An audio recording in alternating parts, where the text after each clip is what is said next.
नमस्कार। डर पश्चिम का है, बहाना कुछ और है। आज मैं आपसे एक सच्चाई साझा करने आया हूँ। एक ऐसी सच्चाई जिसे छुपाया जा रहा है, दबाया जा रहा है और झूठे बहानों से ढका जा रहा है। आज पूरी दुनिया में हलचल है। सभी बहसें, सारी प्रतिबंध, सारे नैरेटिव्स बस एक बात छुपा रहे हैं।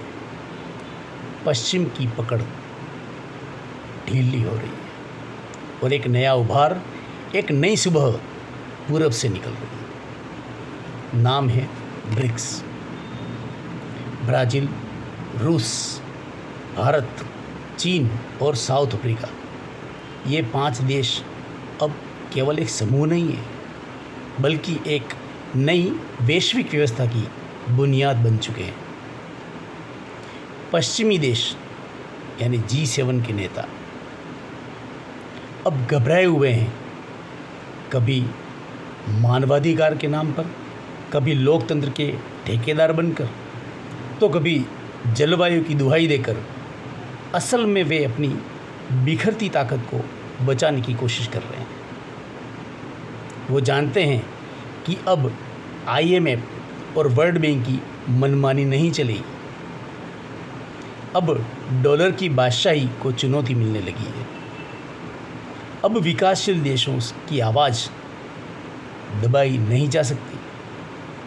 और सबसे बड़ी बात, अब भारत चुप बैठे ऐसा नहीं है। भारत अब किसी की कॉलोनी नहीं है, न अमेरिका की गोद में बैठा हुआ है, न चीन का मोहरा है।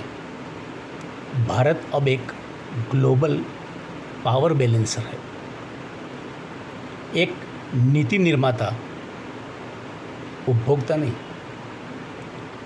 आज G7 देशों को यही डर सता रहा है। इसलिए कभी भारत में लोकतंत्र खतरे में बताया जाता है, कभी रूस को युद्ध का गुनाहगार बताया जाता है, कभी चीन की टेक्नोलॉजी बैन हो जाती है, तो कभी साउथ अफ्रीका पर मानवाधिकार का तमाशा रचा जाता है। लेकिन अब ये खेल पुराना हो चुका है।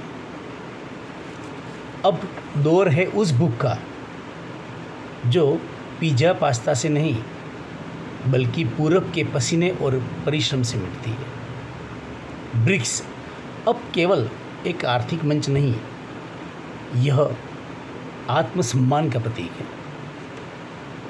यह वो मंच है जहां अब विकासशील देश अपनी शर्तों पर बात करेंगे। पश्चिम को डर इस बात का नहीं कि हम क्या कर रहे हैं, बल्कि डर इस बात का है कि अब हमारी बात सुनी जा रही है। और यही असली दबाव है। वंदे मातरम।